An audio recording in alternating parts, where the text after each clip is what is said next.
जब लोग खुद ही जज बनते हैं और यहाँ के लोग ऐसे भी हैं शरारती लोग जो खुद ही सजा देते हैं। मेरे बहनों भाइयों, आपसे मैं पूछना चाहता हूँ, कानून संविधान के अनुसार चलना चाहिए कि ममता दी के अनुसार कानून चलना चाहिए? मैं आपसे पूछना चाहता हूँ। 15 साल का शासन हो गया इनका, कहाँ गया इनका विकास?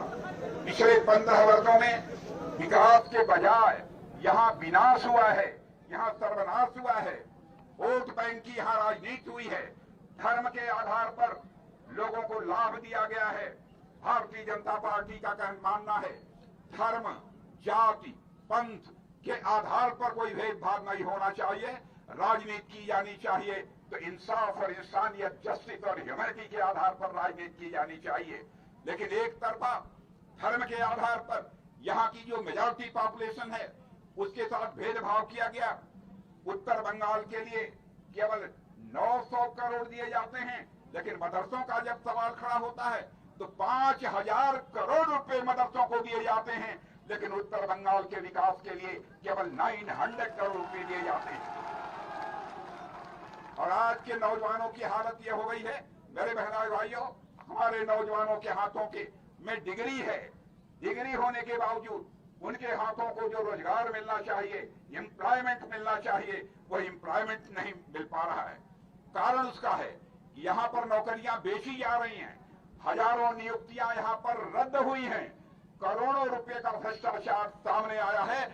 और केवल बंगाल की जनता ने इसे नहीं देखा है, बल्कि सारे हिंदुस्तान की जनता ने यह देखा है। मैं पूछता हूं, यह पैसा किसका है? क्या यह आम जनता का पैसा नहीं है? क्या यह हमारे बच्चों का भविष्य नहीं है? 5 लाख, मेरे नौजवानों में आपसे कहना चाहता हूं, 5 लाख पद खाली पड़े हुए हैं, फिर भी आज तक भर्ती क्यों नहीं हुई है?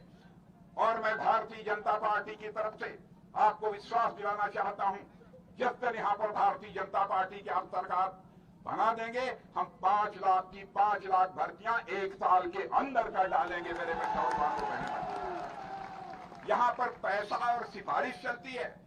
यहाँ पर पैसा और सिफारिश के आधार पर नौकरी नहीं मिलेगी, बल्कि नौकरी मिलेगी तो जस्टिस के आधार पर, आपकी योग्यता के आधार पर मिलेगी।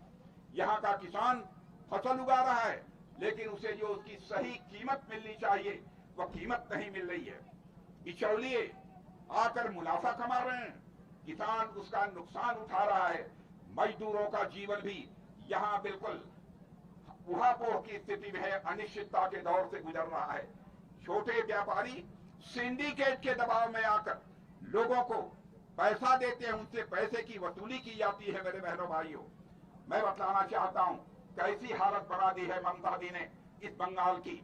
इस बंगाल पर जब उन्होंने शासन की बागडोर अपने हाथों में संभाली थी तो केवल 2 लाख करोड़ रुपए का कर्ज था, लेकिन आज बढ़कर इतने ही दिनों में 8,15,000 करोड़ रुपए का कर्ज हो गया है आपके ऊपर।